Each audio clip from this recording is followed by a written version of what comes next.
Bienvenidos a este primer episodio de MindLab, el podcast donde yo, Renzo Santamaría, entrevisto a distintos profesionales de la salud para conversar sobre su carrera, su desarrollo profesional y una variedad de temas relacionados a la psicología, la salud y la ciencia, pero sobre todo para conocerlos como personas y como seres humanos.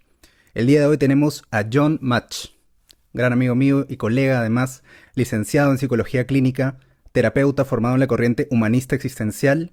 Y bueno, nos conocemos desde la universidad, hemos estudiado juntos. ¿Cómo estás, Ian? ¿Cómo estás, Renzo?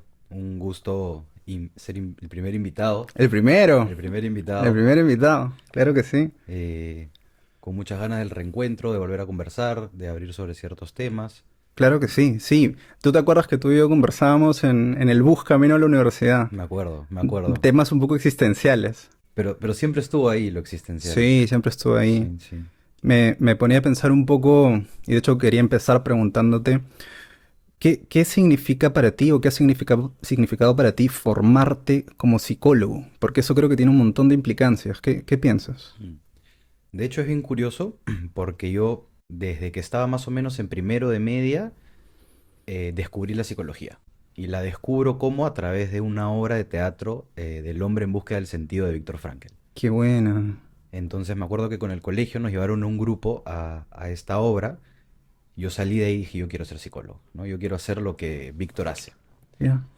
Y desde ahí siempre estuvo la duda, leí el libro, tuve algunos acercamientos a la psicología y dije, bueno, esta es mi carrera, ¿no? Entonces fui en la misma ruta de lo que pensaba desde que estaba en el colegio y la formación ha sido una deconstrucción a la vez también, ¿no? Eh, Me imagino, claro.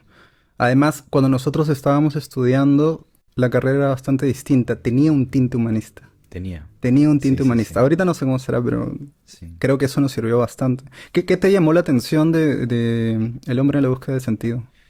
Creo que algo que me llevo yo, como quizás principal, Ujú. es esta idea de poder encontrar una especie de sentido en momentos que suelen ser complicados. Más o menos como entender que desde el sufrimiento también hay una forma de encontrarle un sentido, ¿no? Ujú.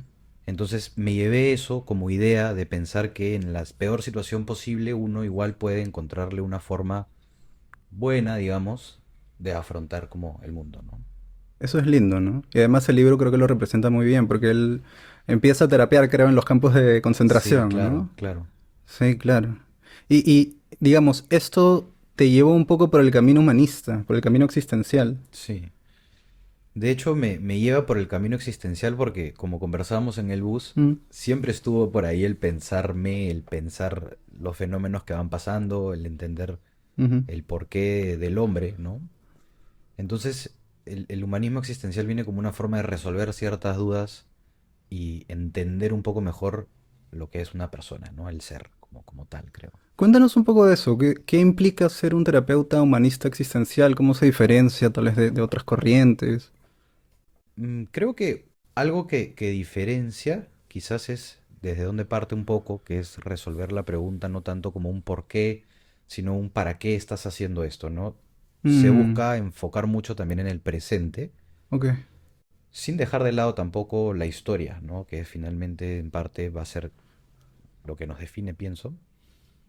Pero es eso, entender a la persona desde un lugar más humano, tratar de ponerse lo más cercano a la vista del otro y desde ahí darle una comprensión a lo que sucede, ¿no? Es algo bien fenomenológico, de hecho, en parte. Pero creo que es bien importante, sobre todo para los tiempos de hoy, Mm. ¿no? Donde, digamos, lo que se pierde es muchas veces la humanidad de la gente, ¿no? Hoy día tenemos etiquetas, tenemos categorías, tenemos todas estos tags, ¿no? Estos nombres que les ponemos a las cosas, pero por ahí que dejamos de lado lo humano, ¿no? Eso, Deshumanizamos un poco y creo que lo que comentas, digamos, tiene cabida dentro de todo esto.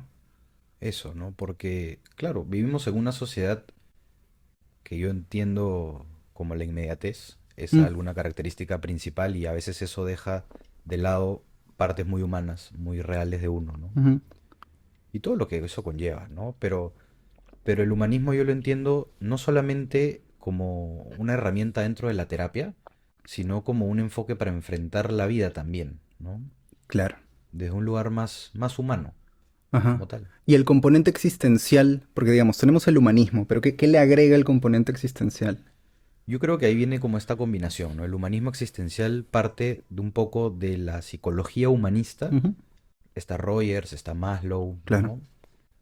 Por ahí algunos otros también. Y está la corriente existencial que viene desde la filosofía existencial. Mm, Que ahí está Heidegger, está Husserl, que son distintos autores que buscan entender a la persona, ¿no? ¿Cómo es la persona? Entender al ser humano, ¿no? Es una filosofía centrada en el ser, mm, ¿no? Entonces, ¿cómo es la experiencia de la persona transitando el mundo, digamos, a través de distintos momentos, pero se basa en como entender la existencia como tal?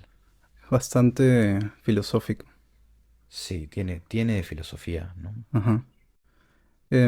Me dices que sabías que querías ser psicólogo, pero sabías que querías ser terapeuta. Y creo que sí Ya. porque cuando yo pensaba en que quería ser psicólogo, la forma en como yo me veía era atendiendo en un consultorio, conversando Ok, con pacientes, ¿no? ya, Entonces siempre mi imagen de ser psicólogo era esa, en un consultorio. ya. De ahí me enteré que para ser terapeuta no basta solamente con la psicología clínica y dije, ok, esto fue nuevo, Es un ¿no? camino Es largo. un camino Sí. largo, pero como dispuesto a recorrerlo, ¿no? Y creo que es un camino que no para, finalmente, ¿no?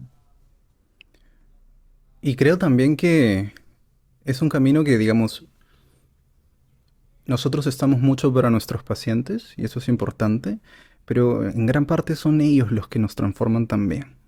O sea, las Mm. personas piensan un poco en la terapia como esta cuestión de nosotros como terapeutas, ¿no? Como escuchando los problemas de la gente, las dificultades de las personas, pero lo que yo siempre digo es que tiene un componente muy vital, ¿no? Hay problemas, hay dificultades, pero también ellos se transforman y en la interacción con nosotros hay algo que nos atraviesa definitivamente. O sea, no se puede quitar eso, ¿no? Y lo cierto es que nosotros también nos transformamos, ¿no? Y eso es genial, ¿no? Porque al Mm, final creo que el eje central de toda terapia es el vínculo, ¿no? mm, Y para que haya un vínculo real, va a haber un nosotros, va a haber un entre, ujú, ¿no? Son dos subjetividades que se van a encontrar. Claro que uno va a estar dentro del rol del terapeuta, pero igual sigue siendo un encuentro entre dos personas, ¿no? Entonces, yo creo y soy creyente que cualquier encuentro, cualquier nosotros, ujú, es transformador sin duda, mm. ¿no? Qué bueno que has venido. Siento que estás hablando mi idioma. Pensando un poco ya en el humanismo, ¿no? En esto que traes, en lo existencial, se me viene a la mente Maslow y sus necesidades, ¿no? Las necesidades básicas y las de mayor jerarquía, ¿no? Entonces, tú como terapeuta, tú como psicólogo, ¿qué sientes que hace falta para las personas hoy en día como como algo importantísimo, como una necesidad, como algo que tal vez no están viendo, no están cubriendo, que tal vez encuentras en tus pacientes que es como un déficit de algo, ¿no? ¿Cómo lo ves? Mm.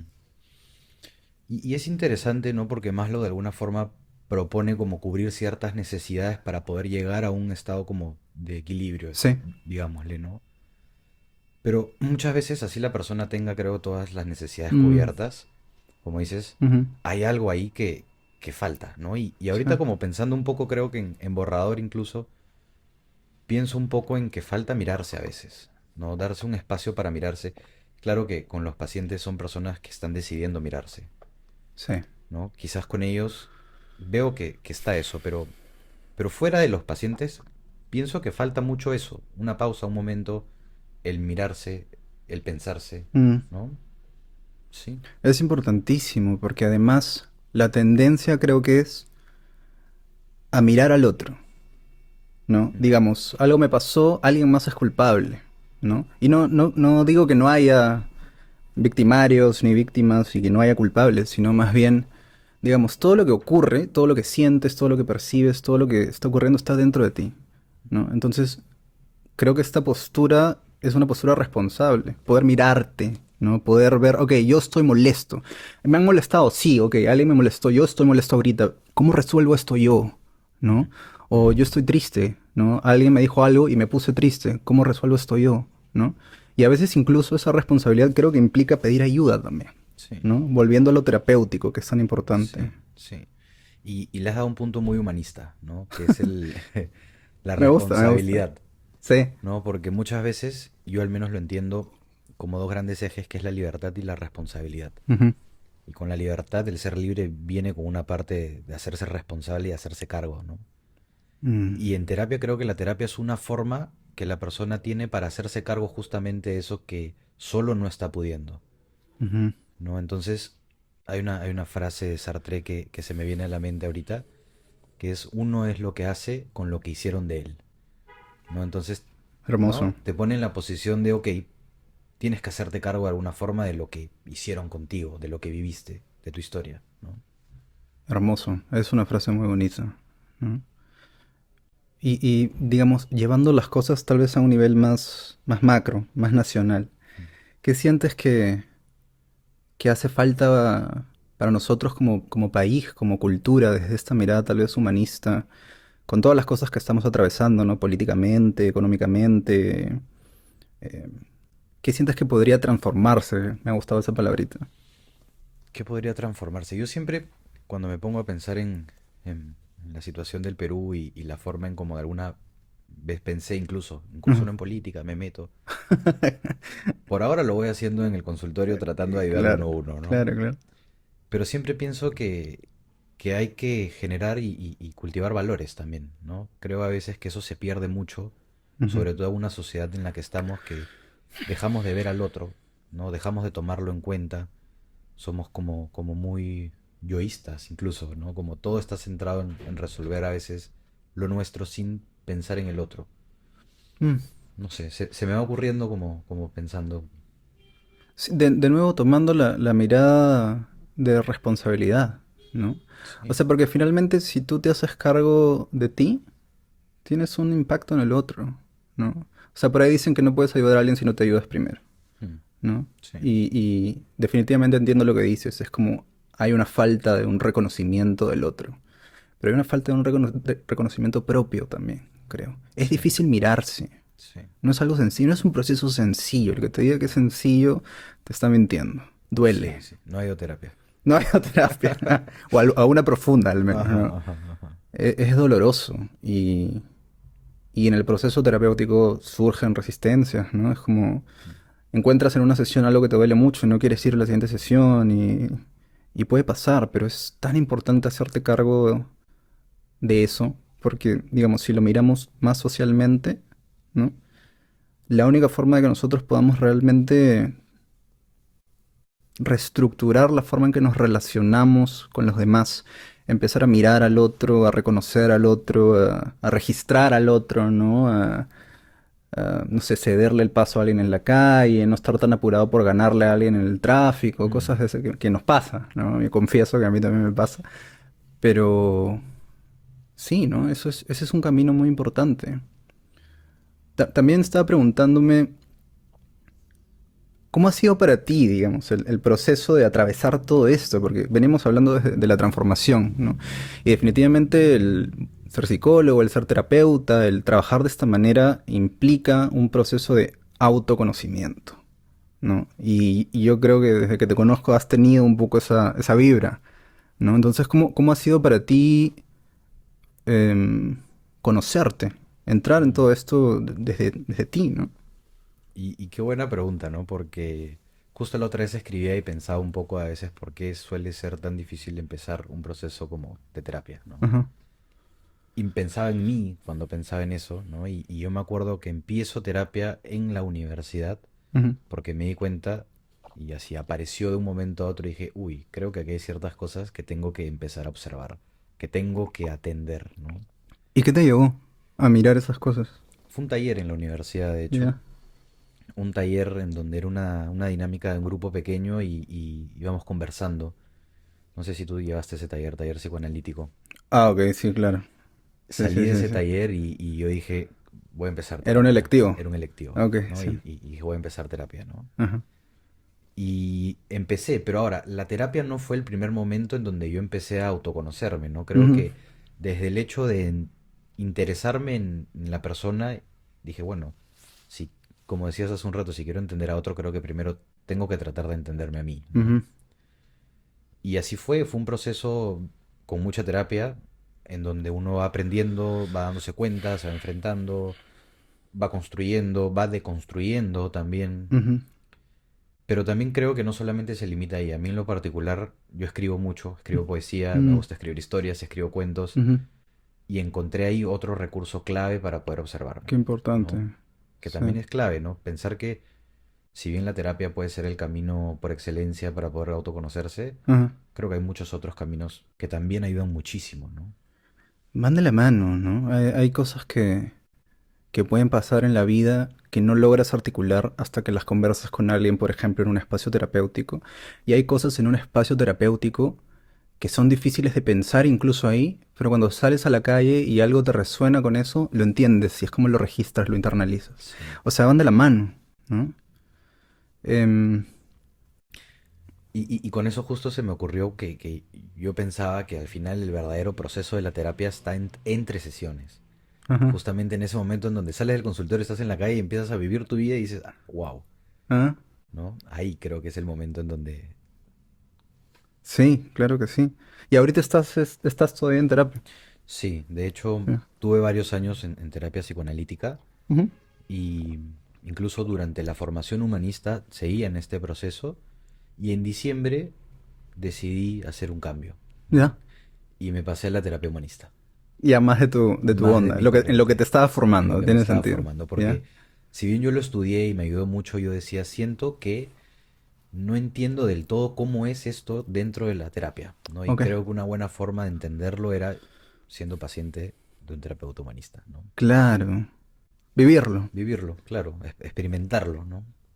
Y creo que nosotros como terapeutas es importantísimo que vayamos a terapia, ¿no? Porque todo el mundo tiene puntos ciegos. Sí, Definitivamente, así busques y busques y busques y sí, sí. encuentres, siempre hay puntos ciegos, ¿no? Entonces, para estar bien para tu bien, ¿no? Para estar para tu paciente, necesitas mirarte, Sí. ¿no? Y surge mi pregunta.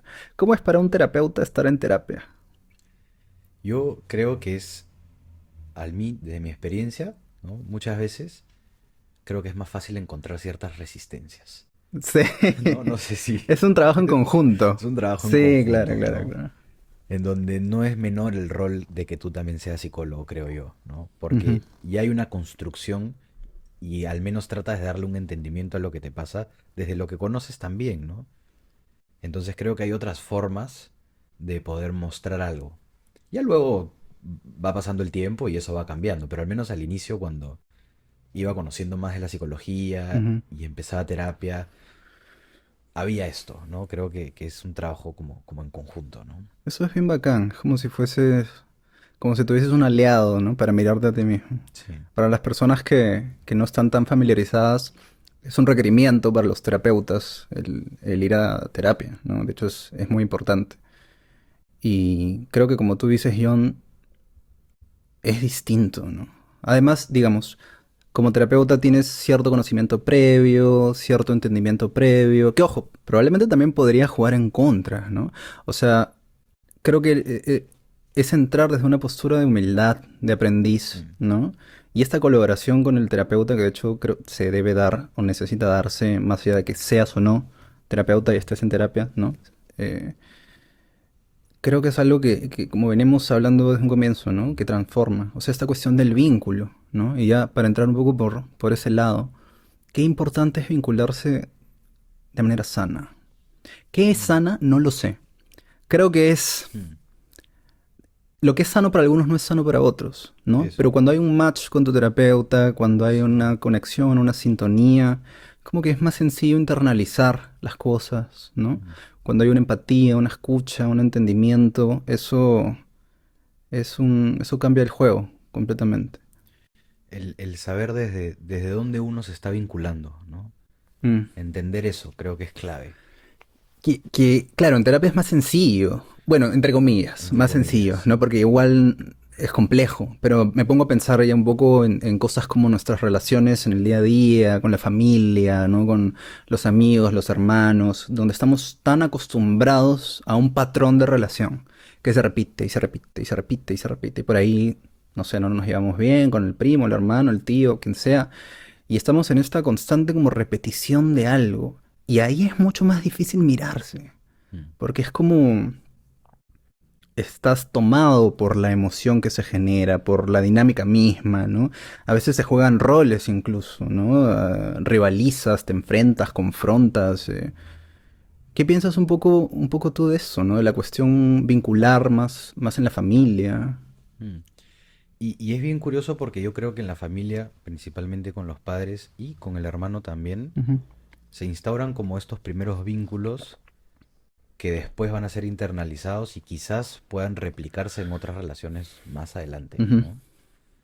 Entonces creo que es muy importante mirarlos, el entender uno, las formas en cómo se relaciona con sus padres, con sus padres, con su madre, entender eso desde ahí, mm, ¿no? Y ver cómo o quizás qué aspectos de ese vínculo puedan estar poniéndose en otros, ¿no? Que yo creo que ese proceso lo vas llevando en terapia, eh, ¿no? Porque hay muchas veces que yo creo que cuando uno se da cuenta de cierto patrón vincular, ujú, porque yo creo que el darse cuenta no es la solución, la mm, solución está en cuando se ve, ujú, ¿no? Cuando lo puedes ver, creo, en el mundo real, ujú, ¿no? Yo creo que cuando uno se da cuenta de que hay un patrón, por ejemplo, que está repitiendo ciertas formas de relacionarse, es importante entender cuáles son estos patrones, de dónde vienen estos patrones, ¿no? Y cuando uno se da cuenta de que hay algo distinto, también es, uy, ¿y esto qué es? ¿No? ujú, Es algo nuevo, me da miedo, no quiero enfrentarlo, no es conocido para mm, mí, ¿no? Porque hay vínculos que llegan así como dices, este vínculo es muy diferente a los vínculos a los que me he enfrentado. mm. ¿Por qué? ¿No? Y quizás es una forma nueva de relacionarse que no conocemos, ¿no? No sé. Qué importante aprender eso también, ¿no? Como ampliar el espectro de posibilidades de relacionarnos y tener esa mirada, ¿no? Porque claro, por ahí que enganchamos más con gente donde el patrón o los patrones se repiten, Eso. ¿no? Y suerte cuando nos toca a alguien que nos saca un poco de, ¿no? Suerte, ¿verdad? Porque no es tan sencillo, es complicado. Pensaba un poco en lo que dices, ¿no? En esto de las relaciones primarias con los padres, con los hermanos. ¿Cómo crees tú que podemos, digamos, ya de manera tal vez psicoeducativa, ¿no? Ayudar un poco a los papás de hoy, ¿no? Que están criando ya hijos, niños, niñas en un panorama incierto como es el actual en el país, ¿no? ¿Qué, qué, qué sientes que es importante para los padres? Pensando en todo esto, ¿no? En replicar en cómo se repite el trauma o se repiten los vínculos o Mm. estas cosas que venimos conversando. Yo creo que algo que yo siempre digo cuando converso con papás, ¿no? Cuando tengo alguna reunión con ellos, fomento mucho los espacios de diálogo, ¿no? El fomentar un espacio de diálogo entre padres e hijos, ¿no? En donde pueda haber este ida y vuelta, en donde pueda ser un vínculo seguro, Ujú, en donde a través de la conversación, el cariño, el amor, pueda haber una reciprocidad, ¿no? Porque creo que es ujú, clave que los niños puedan sentir la familia como ese espacio seguro también. mm, Claro que es una posición quizás muy idealista y no siempre va a ser así, ujú. pero si tuviese que quizás sugerir algo, creo que es el fomentar el diálogo, ¿no? La apertura también. Mira, no siento que sea idealista. Siento que puede ser algo difícil, pero creo que es importante, ¿no? O sea, finalmente el vínculo se va construyendo en la cotidianeidad, en lo cotidiano, en Mm, el día a día, ¿no? En el desayuno juntos, en el, oye, ¿estás bien? ¿No? ¿Necesitas algo? Estoy aquí si necesitas algo, ¿no?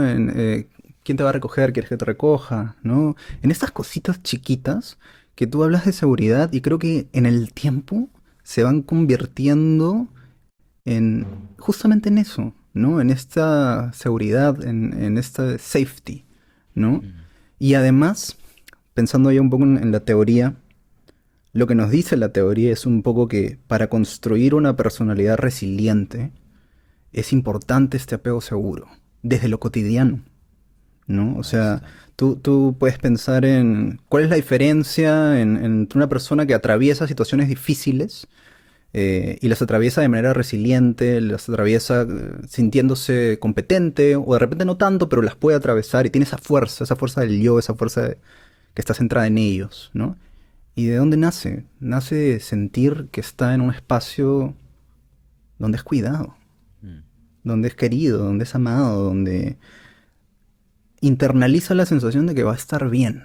No importa qué pase, mis papás están ahí, me van a eso. ayudar. ¿no? No es una cuestión dependiente o codependiente, es como que el niño necesita aprender primero desde la dependencia, para luego poder individuarse, ¿no? Y transformarse en quien va a ser.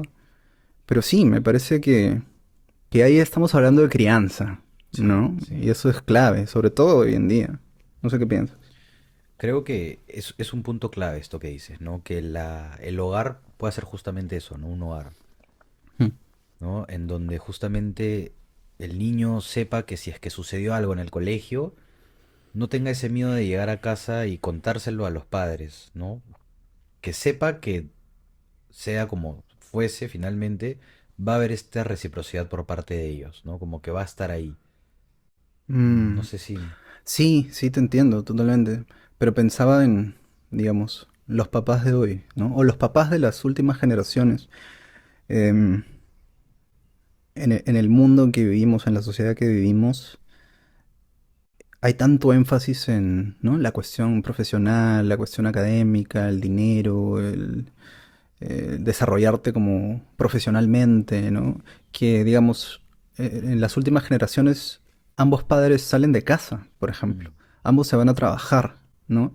Y el niño, los hijos, las hijas se quedan, no sé, pues con la nana o a veces se quedan solos, ¿no? Y creo que no, muchas veces es difícil para los padres pensar en esto, pensar en la importancia de su presencia. Y no estoy hablando solamente de presencia física, ¿no? Estoy hablando de su presencia como presencia, o sea, nada cuesta un mensaje, nada cuesta una llamada, nada cuesta dar espacio, por ejemplo, mm. ¿no? Pero saber que están ahí, que te estás relacionando con tus hijos. El énfasis, por alguna razón, se ha movido a otras cosas, ¿no? Entonces, sí hay un déficit en el vínculo. Y lo que vemos hoy en día Mm. son generaciones o chicos que, al menos desde mi experiencia, tienen dificultades para vincularse. Les es difícil sostener algo a largo plazo, por ejemplo. Mm. Sostener en el tiempo una relación no es tan sencillo. Y no estoy hablando necesariamente de pareja, estoy hablando de amistades, ¿no? Estoy hablando de incluso con la misma familia. Es como hay una dificultad para vincularse. Antes tenías que abordar a alguien, si no sé, por ejemplo, estabas en una fiesta y una chica te gustaba, pues tenías que acercarte, ¿no? Y hablar y uy, ¿no? Y pasar por el nerviosismo y atravesar esa situación, hoy en día es una cuestión como automática, ¿no? Haces swipe, Sí, y ya ¿no? estás. Sí. Entonces hay como un déficit en esta cuestión del vínculo que claro, creo que nos deshumaniza un poco. O al menos nos limita en cierto sentido. ¿Qué piensas tú? Y con esto me ponía a pensar que de alguna forma esta inmediatez para relacionarse con el otro viene también con un miedo a lo incierto, el Mm, miedo a la incertidumbre, ujú, ¿no? Y con eso como que se me ha prendido un foquito porque pienso en que mm, somos una sociedad en donde la incertidumbre siempre tratamos de controlarla. mm. En los vínculos principalmente, porque enfrentarse a un vínculo es enfrentarse a lo incierto. Tú no sabes lo que va a pasar. Es enfrentarse a ti mismo, ¿no? A tu Es oscuridad. a tu oscuridad, Sí. ¿no? Y no solo eso, sino a la posibilidad de tú poder mostrar una parte más vulnerable y no saber qué va a suceder con eso. Uf, eso es complejo, mío. Y es complejo, pero creo que eso implica un vínculo, sobre todo un vínculo sano, Totalmente. ¿no? Y vivimos, creo, vinculándonos desde una máscara, Desde el evitar. desde el evitar, Ajá. porque nos da miedo lo que pueda pasar, ¿no? Entonces nos evitamos, nos vinculamos con cuidado, nos vinculamos desde lejos, Mm, con un poquito más de distancia, no mm. vaya a ser, digamos, ¿no? Como cuidándonos, pero un cuidado en que ya pasa a privarte de la experiencia de tener un vínculo genuino. Que implica mucha vulnerabilidad, Sí. que implica mucha valentía, ¿no? Un vínculo genuino, incluso contigo mismo, ¿no? Porque a veces no es fácil ser honestos con nosotros mismos. Es más fácil tener la fachada Mm. de que todo está bien. Y con eso pienso en la palabra máscara, ¿no? Que es como Ajá. persona, ¿Ah? ¿no? Y hoy día escribía, justo escribía hoy día del vínculo en la mañana, ¿no? ¿Ya? Y escribía cómo hay veces en donde las personas empiezan a vincularse desde esta máscara, siendo un lugar seguro para no mostrar esta parte más real, más vulnerable. Mm, Pero ¿qué sucede cuando ya conoces esa máscara? Has visto los detalles, sabes cómo es exactamente el material. Igual sigue faltando algo, ¿no? O sea, vincularte desde una posición de máscara, de persona, desde lo no real quizás, mm, o sí real pero muy como cuidado, Mm, pierde la posibilidad de un encuentro y de un nosotros, ¿no? Pierde la posibilidad de un entre, ¿no? mm. Es como vincularte defensivamente, Eso. ¿no? Me preguntaba, ¿cómo sientes tú que se origina un poco esto? O sea, ¿a qué se le podrías atribuir? Es que yo no sé si sea algo como muy general o algo quizás más de la subjetividad de cada uno y de sus propias experiencias, ¿no? Ujú. Por ejemplo, cuando hablabas de estos vínculos de cómo se pueden estar vinculando adolescentes con padres que quizás han estado más ausentes, más dedicados al trabajo, a otras Mm, cosas, hay un vínculo desde la posibilidad de que los puedan dejar, quizás. Hay un mm, vínculo en donde la posibilidad de que no esté el otro cuando uno lo necesite se juegue ahí, sí. ¿no? Entonces, hay cierto temor a que eso se repita, quizás a un nivel más inconsciente, definitivamente creo, ¿no? Ujú. ¿No? Porque uno quizás no es tan consciente al momento de vincularse el pensar que si se vincula uno va a ser abandonado luego, ¿no? Sí, creo que los niños son seres tan vulnerables, ¿no? Tan que, digamos, el cuidado que hay que tener con el vínculo con ellos, con el trato con ellos es importantísimo, ¿no? Porque es como están aprendiendo de ti, de quién eres, ¿no? No de qué les dices, de qué tienen que hacer, de cuáles son las tareas, las obligaciones. Ahí mucha gente creo que cae en el error, ¿no? O sea, digamos, ser padre de alguien no implica ser su dueño, Mm. ¿no? Es más como, yo lo pensaría más como ser un amigo en medio de todas las dificultades que un niño, un adolescente, alguien joven puede estar atravesando, ¿no? Y creo que eso también es complejo a veces, porque una cosa que se juega en la relación padre-hijo, madre-hijo, creo que a veces es el narcisismo propio de los padres. Y con esto no quiero como que se sienta como que estoy atacando a la paternidad o a la maternidad, sino, digamos, mucha gente quiere que sus hijos sean de cierta manera, Mm. que cumplan con ciertos estándares, que tengan esta carrera, que hagan esto, que hagan lo otro, que sean inteligentes, que sean deportistas, ¿no? Y todos estos son deseos de ellos. Y lo que se pierde es el espacio de este chico, de esta chica, para ser. Y, y sienten ahora que para ser amados necesitan pues llegar acá, hacer esto, hacer lo otro, lograr esto, ser como el papá quiere, ser como la mamá quiere. Y todo esto es inconsciente, ¿no? No es un proceso que digamos, los niños se ponen a pensar activamente porque en ese momento no pueden, ¿no? Pero ya queda marcado. Mm. Y es como, entonces, mis necesidades como niño, como adolescente, pasan a un segundo plano y es más importante lo que el padre y la madre quieren. Yo tengo que ser así, aprendí que tengo que ser así para ser querido, para ser amado, y voy viviendo mi vida de esa manera. Y llego a los 50 y recién me doy cuenta de que algo está mal. Mm. Y ahí volvemos al punto. Por eso es tan importante ir a terapia, ¿no? Es clave. Y con esto que dices como me hace pensar un montón, ¿no? Porque finalmente se me fue la idea. Dale, ya vendrá. Te hace pensar un montón, yo creo que nos hace pensar un montón a todos, Mm. ¿no? Porque los padres, madres son realmente lo primero, particularmente la madre, ¿no? O la posición materna, para no centrarnos en la mujer, ¿no? Pero la posición de cuidado, este vínculo tan cercano que está ahí para criarte, para cuidarte, para acogerte, para sostenerte, ¿no? Y sentirlo como algo que pasa de ser como tú sintiéndote cuidado como niño a tú sentir que tienes que un poco cuidar, ¿no? O cumplir con las necesidades de tu madre, de tu padre. Ujú. Creo que eso enloquece. Creo que es muy confuso para un niño, para un adolescente. Y con lo que dices, regresó mi idea, Qué ¿no? bueno. Porque pensaba un poco en esto que es muy real, ¿no? Al final los padres de alguna forma y también sin ganas de criticar ningún tipo de crianza, ¿no? Claro. Buscan que a través de sus hijos ellos terminen de realizarse como personas, quizás, ¿no? Mm, Entonces ponen mucho, depositan mucho en los hijos y ellos empiezan a vivir con esta como expectativa, ¿no? Tengo que llegar a ser esto que ellos, pero también no solamente con los padres, sino uno va al colegio, se relaciona con otros niños, con otros adolescentes y uno va a querer ser desde la mirada del otro, para lo que sí, el otro sea. sí. Y eso hace y me vuelve a un punto humanista que uno termina por alienarse, uno termina por perderse por buscar mucho quizás ese ideal que en cierta parte puede haber empezado por lo que los padres depositaron ahí, Ajá. pero también eso lleva a que, como decía, el niño se relacione desde ese lugar, desde la Mm, expectativa que el otro tiene de él, ujú, y se pierde a sí mismo al final. mm, Y terminan siendo personas quizás viven desde un lado quizás más superficial, mm. buscando cubrir ciertas necesidades que para el otro son La importantes. máscara. La máscara. Viven con una máscara. Sí. Mm. Y digamos, yo creo que una de las más grandes epidemias actuales es un poco el vacío y la soledad, ¿no?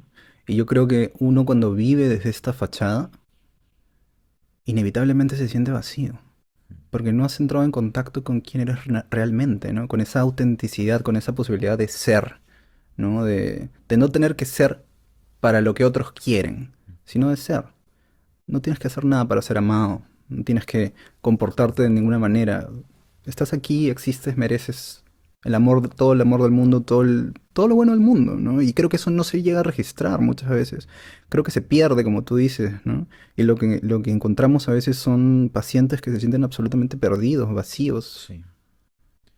Y ahí viene esto de justamente la terapia como un espacio que va a deconstruir Ujú. esa máscara que uno ha construido, digamos, ¿no? Mm, Y claro que yo creo que la máscara finalmente puede ser muy funcional y nos puede servir un montón. sí.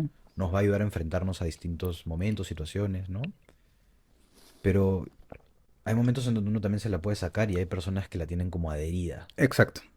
¿no? Y creo que en terapia es un poco sacarse esa máscara, verla, mirarla, palparla, romperla quizás.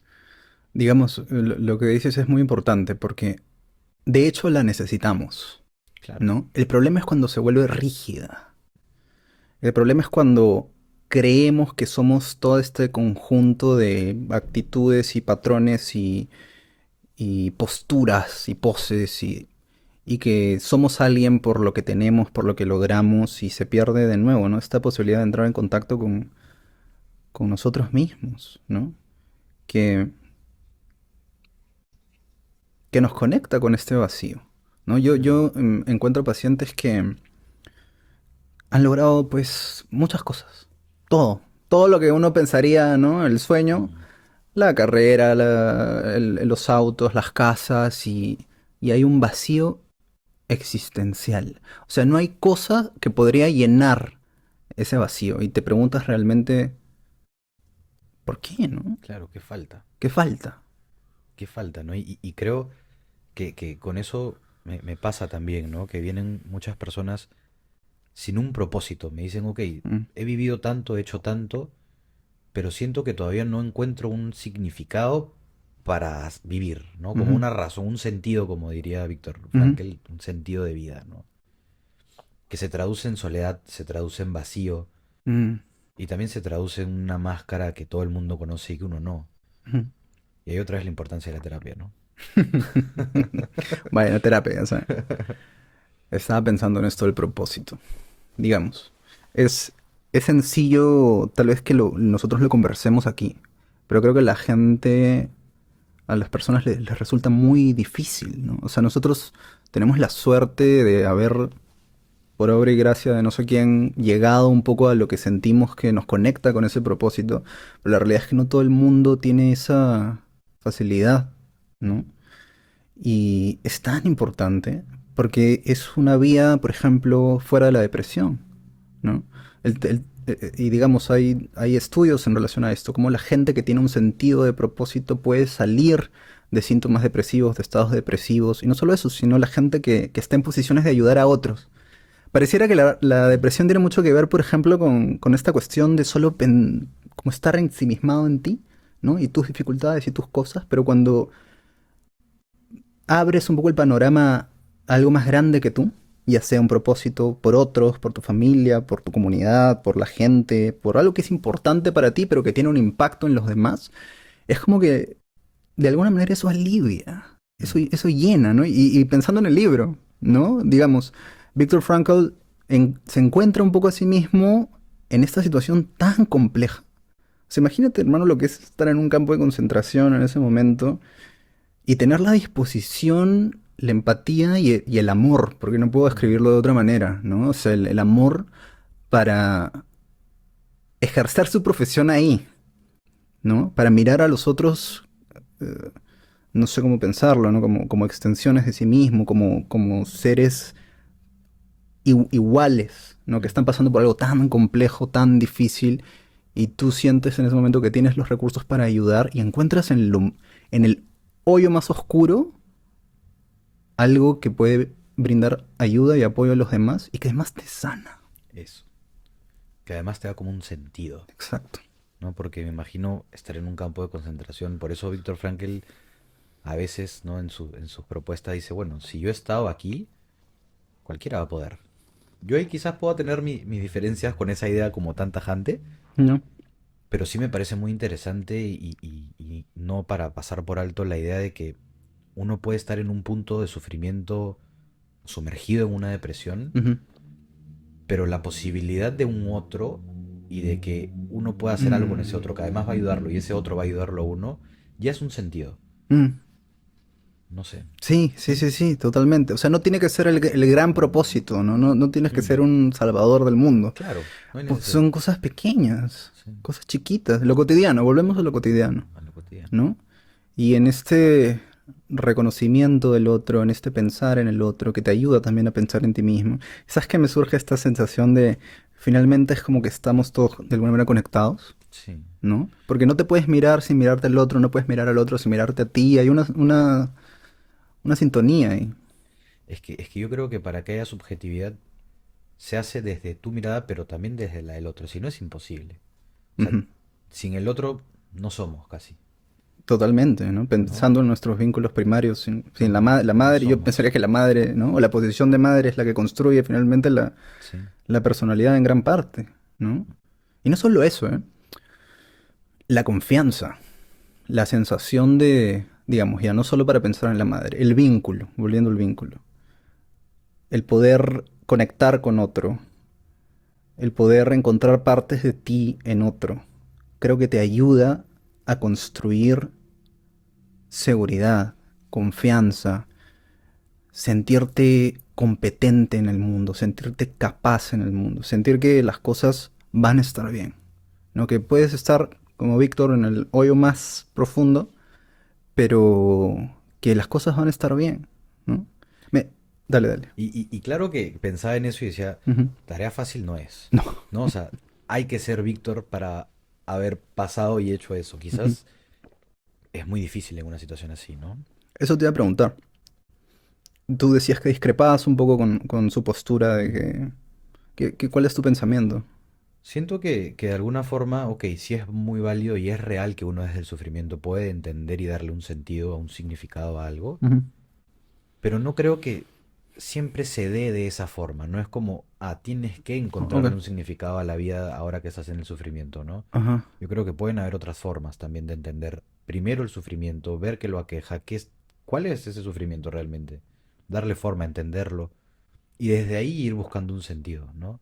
Mm. No como en el momento en donde peor estás tienes que encontrar un sentido porque esto es así, no creo que sea como un determinante, ¿no? Ujú. Y con eso pensaba también que cuando me quedé pensando un poco en el sentido de vida, Mm. yo creo que el sentido, si bien uno tiene aspectos innatos que lo llevan a encontrarse o a relacionarse con cierto tipo de actividades, personas, experiencias, el sentido yo creo que está fuera, no en uno, sino está en el mundo. Mm. Uno tiene que salir a descubrir cuál es ese sentido. No es como el sentido de vida va a llegar a mí una buena mañana que me despierto y, ok, ahora mi vida tiene un sentido. No, hay que vivir, hay que transitar y buscarlo. Hay que atreverse. Hay que atreverse. Mm. Y si uno no se atreve, entonces, ¿qué sentido va a haber? No sé cómo lo ves. ¿Qué sentido va a haber sin atreverse? Y volvemos a lo incierto. Eso es, eso es clave, creo, ¿no? Digamos, para muchas personas es más sencillo pensarse desde lo seguro, ¿no? Que no está mal, ¿no? O sea, Claro. cada uno creo que vive la vida como se siente bien y como la quiere vivir, pero lo cierto es que lo seguro te va a llevar hasta cierto estadio, Mm. ¿no? Para trascenderte como persona, como individuo, a ti mismo, ¿no? O sentir que vas un poco más allá de ti, creo que es importante, dar este salto, ¿no? Que no es sencillo, ojo. ¿Y de qué estamos hablando? Creo que pueden ser varias cosas, ¿no? O sea, desde la carrera, desde tu trabajo, desde esa nueva relación que te da miedo, desde ir a terapia, desde... Vayan a terapia. Bueno, terapia. Eh, sí, ¿no? Hay tantas cosas en las que uno puede empezar a atreverse Mm, que, que te llenan, mm, ¿no? La epidemia del siglo es el vacío y la soledad. El trasfondo que encuentro en muchas personas es ese. Ok, se sienten mal, están tristes, están molestas, tienen todos estos problemas con sus relaciones, tienen todos estos síntomas, pero en el fondo se sienten absolutamente desolados. Y puede haber gente a su alrededor, pero hay una sensación internalizada de desolación, de me voy a morir, mm. ¿no? No hay nadie. O sea, llega la tarde, no tengo con quién hablar, no hay nadie. Y creo que eso es tan difícil a veces de pensar, ¿no? Mm. Y es un espacio, creo, donde se necesita tal vez una mano, ¿no? Que yo creo que, como dices, la soledad es una característica que está muy presente en las personas, ¿no? O Mm, sea, las personas se sienten solas, mm, ¿no? Y es bien curioso porque, claro, uno puede estar durante el día con la familia, con sus hijos, en el trabajo, tienes una reunión, almuerzas, en la noche sales a comer y llegas a la casa, mm, te quitas la máscara y ¿quién queda? mm, ¿No? Y ahí creo que eso está interesante, ¿no? ¿Quién queda? ¿Quién es uno al final? Creo que cuando eso no se tiene muy claro, quizás la posibilidad de vacío entra con más fuerza. mm. ¿Y qué piensas tú de esa pregunta? ¿Quién es uno al final? Te he puesto Mm. contra la espalda y la pared, lo Sí, siento. sí, es que es interesante, ¿no? Sí, entramos en terrenos más filosóficos. Sí, porque ¿quién es uno? O sea, al final creo que uno es, iba a decir la frase, pero dije, ya, ¿para qué la dije? Uno es finalmente lo que hace con su historia también, ¿no? La historia de uno, sin duda alguna, de alguna u otra forma, te va a definir. Tus vínculos, tus formas, ¿no? Ujú. Eso es quién eres, pero ahí de quién eres tú con el mundo creo que también entra otra forma, cómo eres con el mundo, ¿no? Cómo te relacionas, cómo te vinculas. Mm, También de alguna forma te define, creo. mm. ¿Sabes? Pensando un poco en eso, y me pregunto yo quiénes somos, ¿no? Y pienso o sea, inevitablemente se me viene a la mente lo espontáneo, Mm, ¿no? ¿Qué ocurre cuando no hay tanta mente? Cuando no estás dudando, cuando no estás pensando en todo lo que podría pasar y salir mal. ¿Qué ocurre cuando te desconectas un poco de esta cosa que da vueltas en tu cabeza como pensamientos y pensamientos y ideas que al final es información que es reciclada, ¿no? Que son experiencias pasadas. Que no niego que pueda haber un pensamiento espontáneo, original, seguramente en algún momento, o consciente, ¿no? Pero el funcionamiento de la mente en su mayoría es repetitivo. Y me pregunto por qué le damos tanta fuerza a eso. Porque lo cierto es que cuando la mente se calla un poco, cuando baja las fluctuaciones de los pensamientos y todo eso, hay paz. sí. Tal vez ahí estamos también, ¿no? En esa espontaneidad, en esa calma, en esa paz, en esa tranquilidad. Eh, no pensar tanto, ¿no? Pienso luego Mm. existo, estoy en desacuerdo. Primero tenemos que existir, ¿no? Sí. O sea, sin duda, ¿no? Y yo también pienso eso, ¿no? Que al final cuando la mente de alguna forma se calma un poco, Mm, aparece quien uno realmente es, ¿no? A veces me gusta decirle la esencia, mm, ¿no? Como la mm, esencia de la persona, mm, quien uno realmente es, ujú. ¿no? Y cuando uno realmente es, yo creo que entran aspectos como la espontaneidad y la creatividad también Uf, un montón. La claro. creatividad como un canal de poder plasmar mucho, ¿no? De- Como hablábamos hace un rato, como un canal de sublimar, de alguna forma. y de contribuir, ¿no? Porque finalmente, digamos, todas las personas que han contribuido con la cultura, con la sociedad, han pensado más allá de sí mismos y han creado algo. Y tal vez pensando en el sentido, ¿no? Eso a mí me resuena mucho. O sea, yo siempre me he sentido una persona que no me gustan mucho las estructuras y las formas y las jerarquías y lo mío está como, o siempre ha estado un poco en aportar desde lo que se me ocurre, Ujú. ¿no? Y eso siempre me ha sostenido, mira, ¿no? Ahora que estamos tocando este tema, em, qué importante es crear. Y en la forma que tome, ojo, porque digamos, no estoy hablando únicamente del arte, ponte, ¿no? Estoy hablando de, Mm, ok, ¿cómo me voy a relacionar con esta persona hoy? ¿No? Ahí estás creando algo. sí. ¿Qué le voy a decir? ¿No? Voy a mirarle a los ojos, voy a sonreírle. O más allá de eso incluso, ¿no? Dejar de pensar en qué va a pasar y solo hacerlo, Sí. ¿no? Y eso nos lleva también como a esto conocido como vivir plenamente el presente, ¿no? Ah, De alguna forma, claro. ¿no? Que justamente es dándole un poco más de espacio a quien uno realmente es en los encuentros, en lo cotidiano, y dejar que surja lo que tenga que surgir. Mm, Pero yo creo que es muy difícil porque tratamos siempre de tener en control las posibilidades de lo que no conocemos.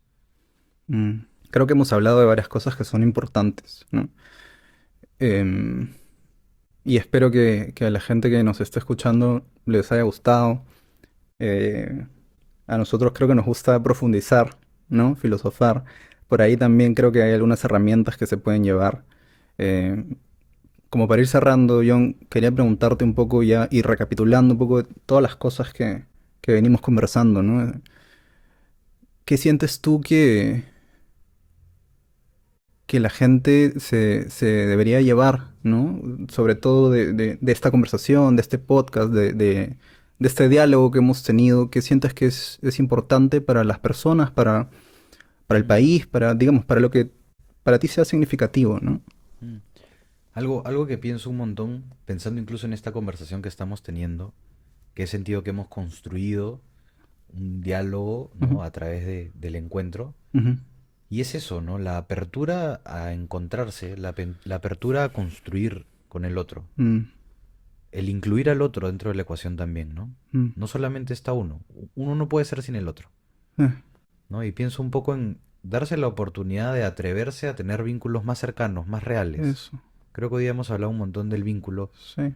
de cómo relacionarse entre muchas otras cosas, pero me ha quedado dando vueltas esto, ¿no?